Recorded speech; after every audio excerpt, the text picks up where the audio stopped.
আমি শারমিন ইসলাম রূপ। আমি একজন অ্যাক্টর এবং মডেল। মিডিয়ায় কাজ করছি এবং ফ্যাশন নিয়ে কাজ করতেছি।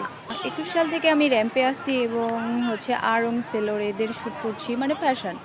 আমি একজন র্যাম্পার। র্যাম্প নিয়ে আমি কাজ করছি অনেক দিন থেকে। সো পাশাপাশি মিউজিক ভিডিও এবং যে নাটক এগুলোতে অভিনয় করতেছি। আমি অনেক মুভির অফার পাই।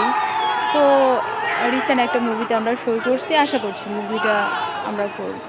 মুভির কি নাম এখনো সিলেক্ট করা হয়েছে? না এখনও কিছু হয় নাই। আমরা এটা নিয়ে সব কিছু কমপ্লিট।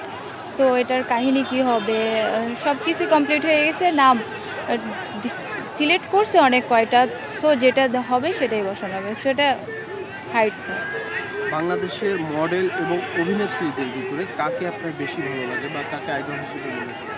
আমি এক কথাতেই শাবনূর পার্সোনালি, এবং সব কিছু মিলিয়ে আমি ওনাকে অনেক লাইক করি এবং তাকে আমি অনেক ফলো করি। দুর্দান্ত অভিনয় করে ভালো। অভিনেতা কাকে পছন্দ করে বাংলাদেশের অভিনেতা সবাইকে আমার ভালো লাগে, কারণ কাজের ক্ষেত্রে যে যেমন কাজ করে, কাজ দেখে তাকে ভালো লাগে। পার্সোনাল হিসাবে তাকে সবাইকে তো আর এক জায়গায় বসানো যায় না। তারপরও নিজের একটা থাকে না? হ্যাঁ, যেমন আমার আইডল হিসেবে তেমন কেউ নেই। সবাইকে আমার ভালো লাগে কাজের ক্ষেত্রে। হ্যাঁ, সুপারস্টার শাকিব খান, তাকে ভালো লাগে। শাকিব খানের কোন বিষয়টা ভালো লাগে, অভিনয় নাকি চেহারা দিক থেকে? ওনার অভিনয় এবং চেহারা মাশাআল্লাহ দুই দিক দিয়ে ভালো। সামনে কি নিয়ে আগাইতে চান? আপাতত মুভির কাজ নিয়ে আমি আগাচ্ছি। পরিবার থেকে কোনো বাধা এসেছে কিনা মডেল হওয়ার ক্ষেত্রে?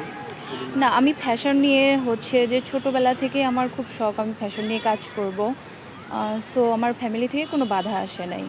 আমি ছোটোবেলা থেকেই ফ্যাশন নিয়ে কাজ করতে করতেই আমি র্যাম্পে চান্স পেয়ে যাই। অনেক কষ্ট করে আসতে হয়েছে এই জায়গাটাতে। সো আমি ফ্যাশন নিয়ে এখনও কাজ করতেছি, ভবিষ্যতেও করব, কারণ ফ্যাশনটা আমার আগে, মিডিয়া আমার কাছে পরে আসছে। আমি 21 সাল থেকে র্যাম্পের সঙ্গে আছি। সো আমি আসি, থাকবো, এবং আমি ইচ্ছাকৃতভাবেই মিডিয়াতে আসছি। মিডিয়াতে কোনো ধরনের সমস্যার সম্মুখীন হয়েছেন কিনা? অনেক সমস্যার সম্মুখীন হতে হয়েছে, কিন্তু পিছিয়ে যাই নাই। গিভ অ্যান্ড টেকের একটা বিষয় থাকে, সেটা নিয়ে কখনো কোনো ফেস করছেন? গিভ অ্যান্ড টেকের বিষয়টা আসছে অনেকবার। সো আমি ওগুলো অ্যাভয়েড করছি। আর আমি সবাইকে বলে দিছি যে আমি একজন অ্যাক্টর হিসেবে বলবো যে যেই সাবজেক্টটা তুলবে তার কাজ আমি করব না। যেই কাজের জন্য আমাকে এই অফার করছে, সো তারা দেখে শুনেই বুঝতে পারছে যে এই অফারটা তাকে করা উচিত না। সো সেখান থেকে বাদ দিয়ে দিছি যে না, এটা আমার সাথে হবে না বা আমি এই কাজ করব না। সো ওখান থেকে এটা কাট আউট, আমি এই কাজগুলো করি না। ফ্রেশ, একদম আমি ফ্রেশ কাজ।